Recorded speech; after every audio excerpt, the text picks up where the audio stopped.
What if the secret to success wasn't just talent or hard work, but unshakable confidence? Welcome to Grasp Confidence, the podcast where visionary thought leaders, speakers, and entrepreneurs unlock the mindset and strategies for lasting success. I'm your host, Tara LaFon Gooch, CEO, two-time best-selling author, and international TEDx speaker, and I can't wait to help you step into the most powerful version of yourself. Let's dive in. Hello, everyone. Thank you so much for tuning in to this episode of Grasp Confidence Podcast. I'm your host, Tara LaFon Gooch, and today we are meeting with Drew Norton. Drew is the everyday sales leader. He's a powerhouse of insight on self-development, sales mastery, and leadership growth.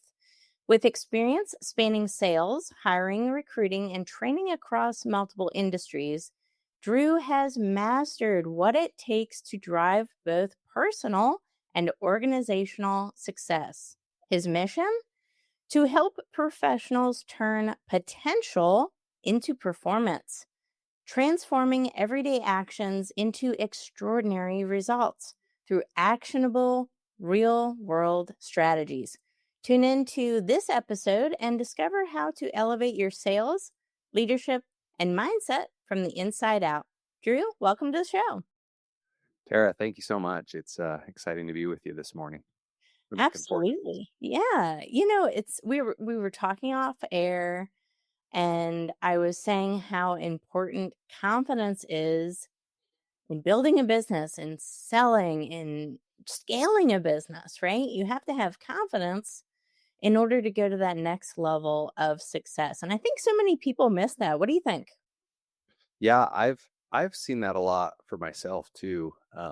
Having a career in sales, I've realized a lot of my success comes in my ability to show up confident.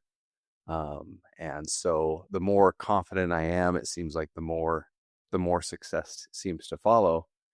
And confidence is really interesting. I think sometimes, and I know you talk a lot about confidence. I think sometimes we think confidence is looking people in the eyes or the firm handshake, and really that's just the symptom, the result of being confident. And a lot of that starts from within. Absolutely. I love that. Especially, with sales. And I know you're, by the way, co-host of the Everyday Sales Leader podcast. And by the way, everyone, check them out, follow their show, give them a like, write a review. I will be on your show in a little bit less than a month, so I'm looking forward to that. But what I love about, sales, I have a sales background. I was a corporate sales director for my whole, my entire career. I was in sales in some kind of capacity. My very first job, even out of a high school, I was in sales, and it was a huge company, and I was ranked the 72, I think, top performing sales rep in the entire company. I think there was 10,000 employees. So I've always been in sales. I've always loved sales, but at some point in time in my life, I started to just get less confident, and the confidence kind of waned, and I hit the hills and valleys. I think a lot of people do. And I would see a direct correlation in my personal success and fulfillment, not just monetary. Like, we're not talking about just money in the bank. It was both. It was fulfillment in life, and it was success in the bank. If and when my confidence started to wane a little bit. Have you ever experienced something like that? Yeah, I have. I've found that and for me, sales is something that's noble. I believe it's something that serves people. And I think the world sometimes, I heard somebody say once, when I think of sales, I think of a 4-letter word. I think there's that stigma Yeah. that can sometimes exist around it. And so for me, it was always, hey, do I believe in my product? Do I believe in my service? And if I didn't have that I couldn't sell it to start with. Mm-hmm. One of my strengths and weaknesses in sales is knowledge. I'm not the guy that feels good about going in and winging something I don't know or understand very well. And so often for me, even a couple of years ago, I was working with a coaching agency. They brought me in to do sales training, made some pivots, and they were having me sell some high ticket coaching, and we weren't clear as an organization what we were selling. And so it made it difficult to show up and be confident. Hey, this is what you get. Honestly, past the initial few months of work with the agency, they were a great company, and I knew they were going to take care of them. But it was hard to articulate that, and you don't. You're lacking confidence. People feel it. They know they can sense it. They can sense it. I think confidence walks into the room before we do. It's like an energy field, right? People can sense it, they can feel it. Can I So steal that, Tara? That one. yes. Yes, totally. Yeah, it is. It's an energy field. When when you're confident, it tells the other person that you're competent. It tells the other person that you're competent. It signifies to them that you know what you're doing. It signifies to them that you're going to deliver on the promise that you say you will deliver. And I think people on the other end of that, they can feel that. They can feel that competence, that trustworthiness, that feeling of I know what I'm doing and I'm going to deliver for you. And I think that's pretty powerful, right? Because, I work with a lot of coaches. I'm a coach as well, right? I own a branding agency. I'm also a coach. I help people become TEDx speakers. I started to become even more confident with my delivery in my coaching service when I had a guarantee. Mm. When I was able to actually have a guarantee for my services, when I had so many case studies and testimonials, right? And I will share with you my guarantee for TEDx coaching, which I think is pretty neat. I think. Let me know what you think as a salesperson, right? My guarantee is I can never guarantee somebody a specific stage, right? Because I'm ultimately not the decision maker. I'm not the hiring person who can bring somebody on a TEDx stage. I'm not that. But my personal guarantee is that I work with you until you get on stage, period. Uh, So if there's no I work with you for a year and good luck to you. It's I work with that person until objective is met. What do you think about that? I love that. I love that. There's well, because that shows a confidence too, right? That shows confidence if someone's, well, should I work with Tara? Is she gonna really be able to deliver on that? Is she gonna be able to help me get on stage? I think one, that speaks to, hey, I know I can do this because I've done it before. And two, I think that would make me as a prospect feel like, okay, hey, if I'm a piece of work and this takes a little bit longer, Tara's Tara's gonna help me get there. I That's love it. right. That's right. And it incentivizes me because I want that person to get their goal accomplished quickly, right? I want it to happen quickly. But you can't as a coach guarantee something is going to happen in a certain amount of days or a Right. certain exact precise way for this particular example. But what I can guarantee is my personal guarantee that is I work with you until objective is met. And I think, as for anybody who's a coach that's listening to this, or maybe you're a speaker, what is a guarantee that you could have? And I really encourage everybody to think about that today. What is something that you can really guarantee? It looks different for maybe every type of coach or industry, whatever. But I think if we can have that within our language that when we speak to clients, I think the closing rate goes up, it increases, our confidence increases, and you do this and you get repeated results, that will just snowball itself. I think the key though before that even happens is making sure you're talking to the right people, right, Drew? Yeah. You can't offer a guarantee like that to everybody. They have to make sure Right. Well, and I imagine as I heard you say that, that maybe sometimes makes you selective in Mm. who you bring on and work with. One, you probably want to make you probably want to work with them as a client, especially if that means maybe it'll take a little bit longer with some. And you know what else I love about that? As I was thinking about your guarantee, I I don't know if I like the money back guarantees because I Right. feel like it puts the person in this position of like, okay, well, especially in a coaching scenario Mhm. of, okay, well, Tara, it's your job to do the work. Like, That's no, I right. love your guarantee because they still have to show up. Like Yep. they could not make it on stage and say, hey, I'm done working, and Tara, I don't want to put in the work anymore, and that would in essence release you from that from that, and two, you're going to show up and continue working with them as long as they are. I love that. It's awesome. Yes. As long as that person is continuing to work, as long as they are engaged, I'm engaged. And I think that is so important, right? So I love that. I'm glad that you echo that. That makes me feel great. I would love to hear a little bit about your story, your background, Drew. Why? And I love that you said sales a service. I 100% agree with you there because I believe that if we sell a really purposeful product, if you know that you can deliver on the results that you say you do, and you don't sell, you're actually doing a disservice to that person Yeah. because then that person could work with a competitor who chances are doesn't have a guarantee, doesn't care about that person, isn't going to serve them to the highest level that you are.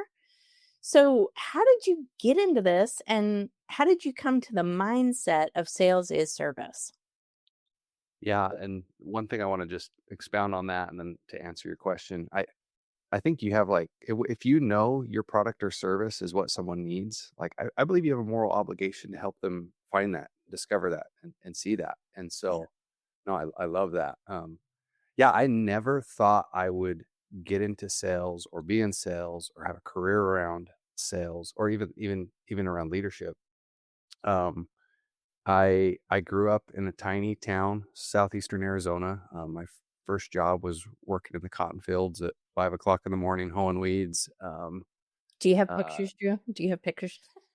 uh, Just kidding. no, not in the fields of working or some at the dairy. I picked pumpkins, a lot of hard labor intensive jobs. And w- early in college, I kind of stumbled into sales. I'd served a 2-year mission for the Church of Jesus Christ of Latter-day Saints, and that got me out of my shell a little bit to have to go talk religion with people. Um, and anyways, what kind of got me excited about sales is I'd always felt like I was a really hard worker, and realized, hey, I can work 2 to 3 times as hard as the guy next to me, and maybe I'll get a 10-cent raise if I'm lucky. And so what fascinated me about sales is, oh, I could make more if I work harder. And that's kind of how I viewed sales initially. I viewed it as, hey, the harder I work, the more I can make. And I never viewed myself as a salesperson, which I think is sometimes a detriment to people when they don't embody that they're doing that. In fact, if you asked me early in my career what I did, I would tell you anything. I would make up anything and everything but sales as a position that I was in. And so I spent several years from door to door sales to B2B, B2C, insurance, various industries, built and led sales teams during that time. And at one point, I kind of went all in on the self development side of my life and improved dramatically in my ability to sell. And I started to think, oh, you know what? Maybe I'm actually good at this too. Maybe I'm not just working hard. Maybe I'm actually good at sales. And I hadn't given myself probably enough credit before up to that point. And then some of it was going through some personal coaching as well, hiring a coach for myself and Mhm. working through some things and trying to find what I was passionate about and what I wanted to do ultimately. And and I've just come to see over and over again that I think you hear about the bad salespeople the most. And my experience is most of the salespeople out there are good, honest, hardworking people. And people are having great experience in sales every day, and you don't hear about those. Those aren't the stories. People don't talk about going to the salesperson and talking about how the salesperson helped them buy something. They say, "Oh, I decided, I found out, I realized," when really it was probably that salesperson kind of guiding them through the conversation. The salespeople you hear about are the ones that, "Oh, he twisted my arm, he made me do something I didn't want to do. I did it because I was pressured." And so yeah, so part of it Mm. to me is just like recognizing, hey, I can show up and be a leader to people. I can show up and be a guide for somebody. I can show up and be an advocate for them. I love that. Not long ago, I was a corporate sales director, unknown, overlooked, no network, and unfulfilled. But when I discovered the power of personal branding, storytelling, and confidence, everything changed. I went from being invisible to a 2-time best-selling author, international TEDx speaker, and top global podcast host, reaching thousands every year. And I want the same transformation for you, to be seen, heard, and recognized as the thought leader you truly are. From TEDx stages to top podcasts and even TV segments, I help entrepreneurs, authors, and speakers amplify their message and build unshakable confidence. Visit bestbranding.solutions and let's build your dream together. You know, I have a theory on that. I'd When love to you're hear when you're, for the lack of a better word, sold to by a really exceptional salesperson, it's not selling. And that's why you don't think of them as a salesperson. it. Mhm. You think of them as a partner. Mm-hmm. Like the best salespeople aren't salespeople, they're partners. And I almost don't even like to refer to my clients as clients. I call them partners. Yeah. And it's very much a relationship, right? So no, I love your story. I love your story. Now, I also want to hear a little bit. I love the background. I think that's awesome. I want to hear a little bit about a personal story that you also shared with me about your son. Mm-hmm. And I think, for everyone who's listening right now, this will be one of those parts where you're going to want to maybe listen to twice. So take us back to that time with your son, and if you wouldn't mind sharing and unwrapping that story a little bit. Yeah. To preface that, one thing I had a sales director I used to work with, and he used to say that sales was just um, per- personal development wrapped up in a money making opportunity. It's true. And so I kind of love that way he described it. Anyways, I the the experience we had with our son, I had changed sales careers, and made a really big change, and made this change in my career because I thought, hey, this is going to make more money. It's going to provide more freedom. And initially that's why I thought I did that. I doubled down because it required me to sell out of my where I lived 2 hours away. Meant I had to get an apartment. I was gone from my family several days a week. They'd often come down and stay with me. And I thought, hey, if I'm going to do this, we weren't sure if we were going to move or if I was going to try this out for a while. And it was, hey, I've got to make sure I show up the best version of me to make this work if we're going to make some sacrifices as a family. So I spent a lot of time doubling down, getting better at sales, consuming content, buying courses.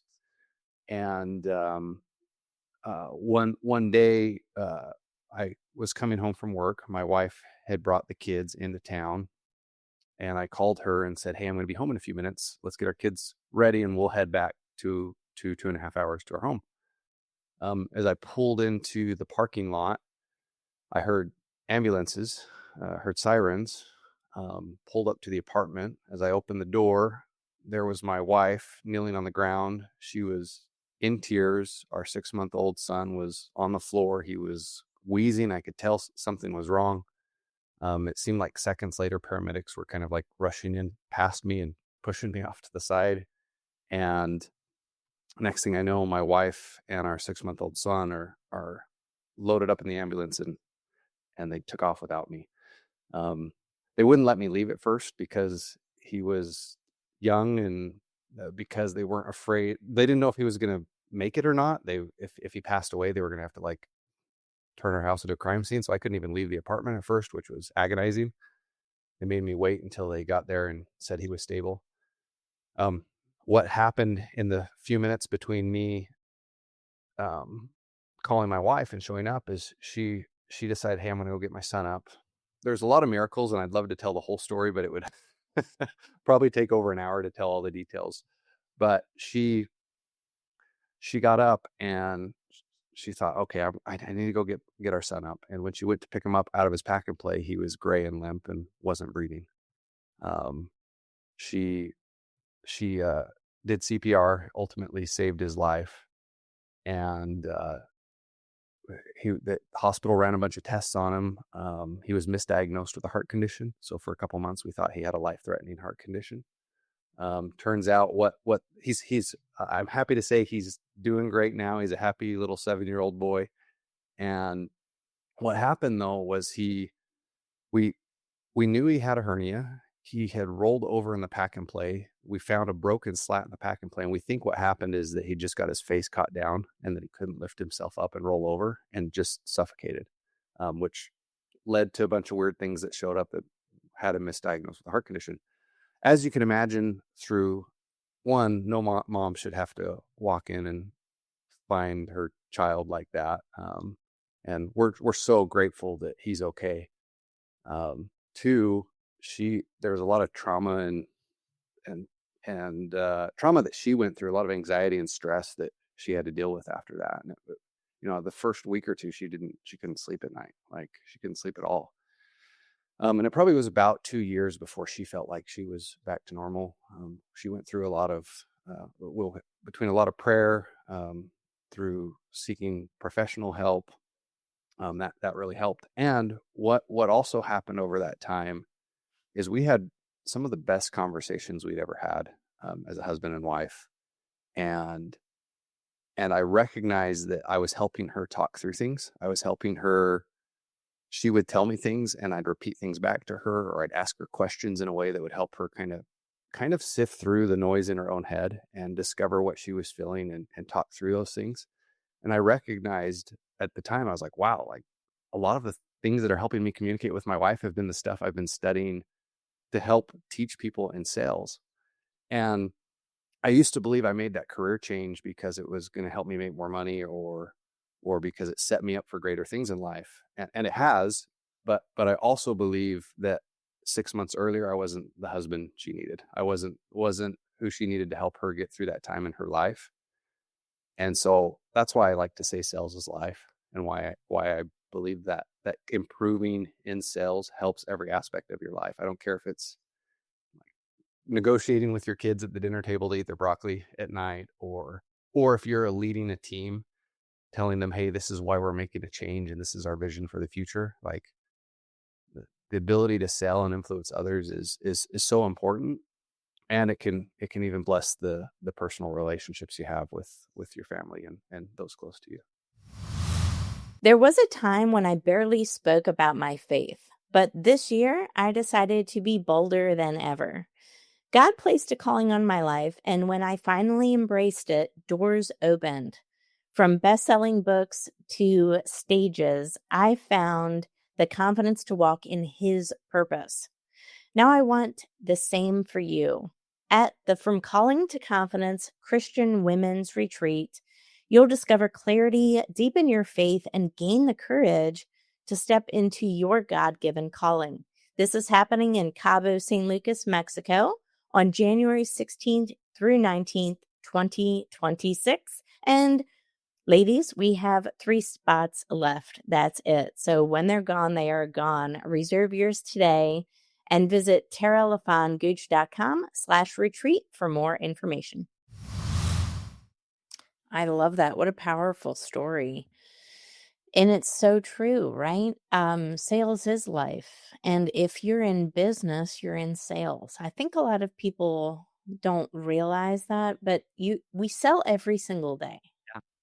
So I see this a lot in my work with entrepreneurs, and some of them, most of them didn't come from a sales background.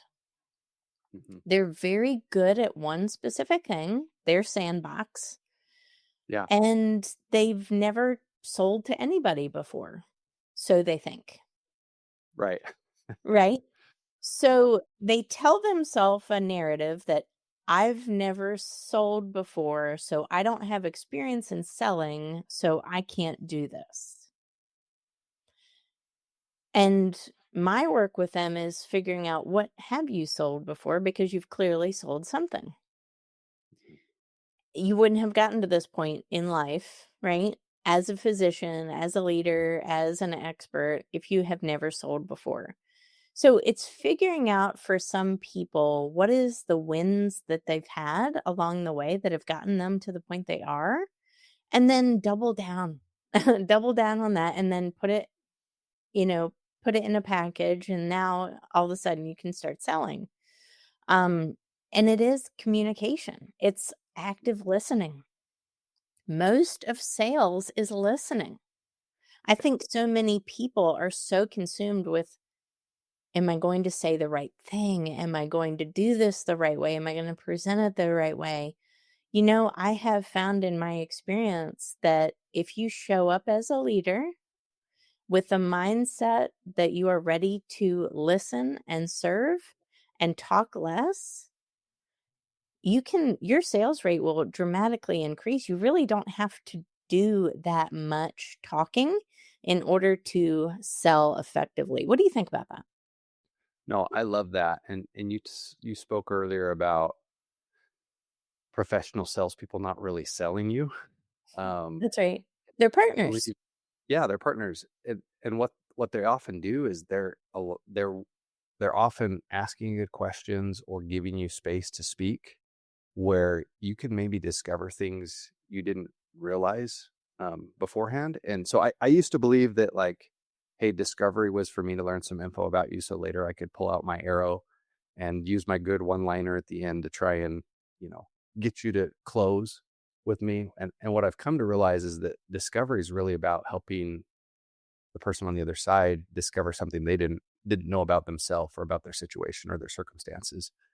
And so just asking some good questions, or allowing people to say, this is where I am, this is the consequences of me moving forward, this is the consequences of me not moving forward, and sometimes speak some things out loud that maybe they've thought of before, but they maybe have never had to articulate, can can sometimes really help people recognize, hey, I've got to make a change, I've got to do something different.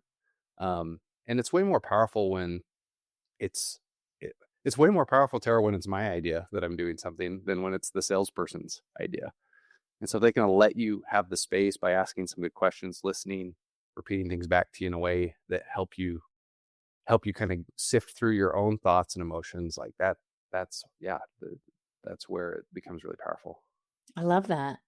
And, a lot of times it's what is the cost of this inaction? If we don't take action today, what will that cost, right? And I think a lot of people don't really consider that. They may think and hear of the initial investment and think, "Oh, that's such a cost.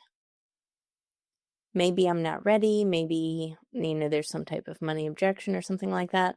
But my thought is always, what is the cost of the inaction, right? What does that truly cost? And I don't think enough people think about that.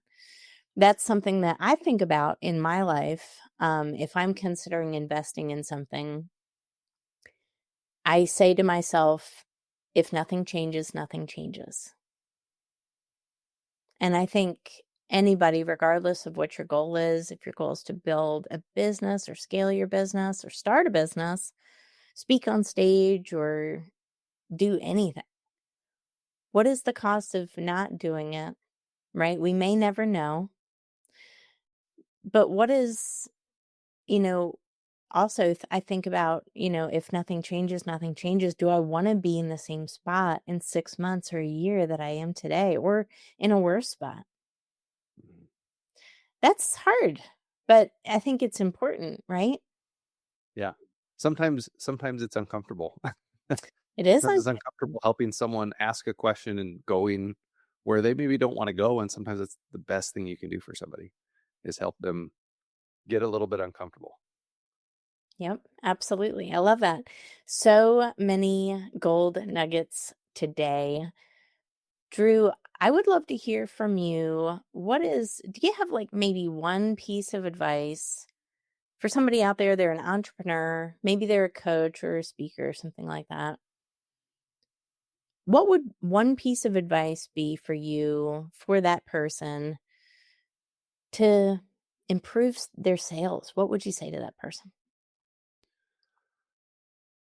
This might sound funny. Well, I'm going to give you two. Two. I'll take two. Get curious.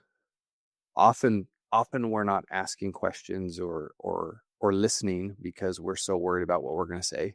Mm, And some of the best salespeople I've seen, you almost think they're dumb because they just ask, like they just have this like curiosity. They don't take the first answer they hear and assume they know what the prospect's saying. They continue to like dig and repeat back and just have this general curiosity. And what's funny is when you're curious, you don't get defensive as a salesperson. You show right. up different when you're curious. Mm-hmm. And the other thing I'd say is, um, and this is something I've been exploring more recently is getting comfortable. Can I be comfortable? Can I be the most comfortable person in the conversation? Right, which sometimes means letting go of whatever the outcome is going to be. If I'm willing to show up and be comfortable hearing no, or be comfortable recognizing that what I might have actually may not be for you. And if it is, I'm comfortable to be bold and to say more. Like a lot of times confidence comes as a result of being comfortable.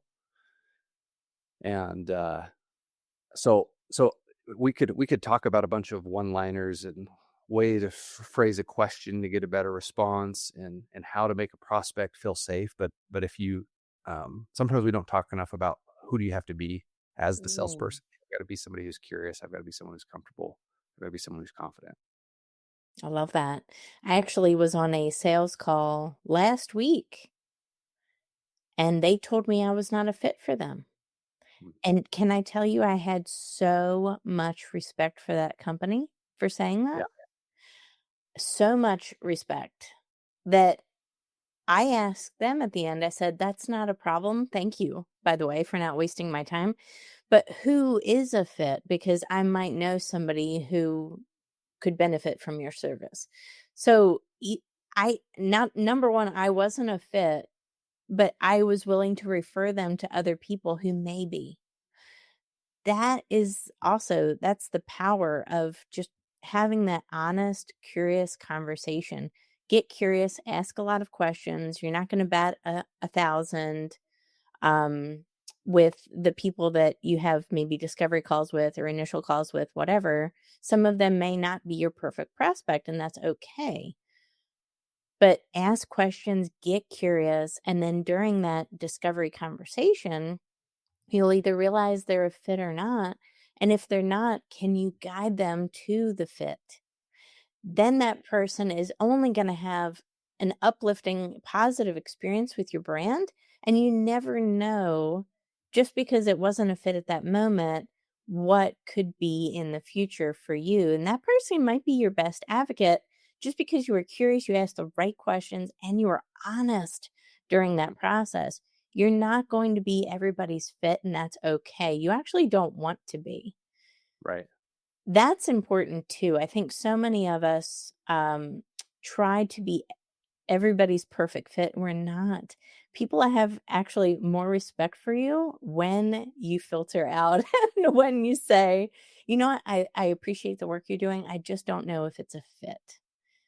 It's like game over respect builder, in my opinion. So, Drew, love the work that you're doing. Where can everybody find more about you? Obviously, check out your Everyday Sales Leader podcast. Any other places people should look for you? I mean, probably easiest is to find me on social media, the Everyday Sales Leader. I'm on Instagram, YouTube, uh, TikTok, all the platforms, LinkedIn, or my website, theeverydaysalesleader.com. And yeah, I'm not too hard to find. That's good. You don't want to be hard to find. That's another part of sales. Used to be. You want I to used be to be hard. easy to find. Right. I love that. Drew, thank you so much for being a guest today. And thank you so much for everyone who tuned in to this episode of Grasp Confidence Podcast. Guys, don't forget to like, follow, subscribe, and leave a review on Apple. We have hit about 1.5K reviews on Spotify. We could use a little love on Apple, though. So go ahead, drop us a note and some stars on Apple with your experience and with your favorite takeaway from this podcast. If this helped you in any way in your business, in your life, if it helped you achieve more confidence or success, let us know in a review and we will look at them all personally. Guys, thank you so much. We will see you in the next episode. Take care.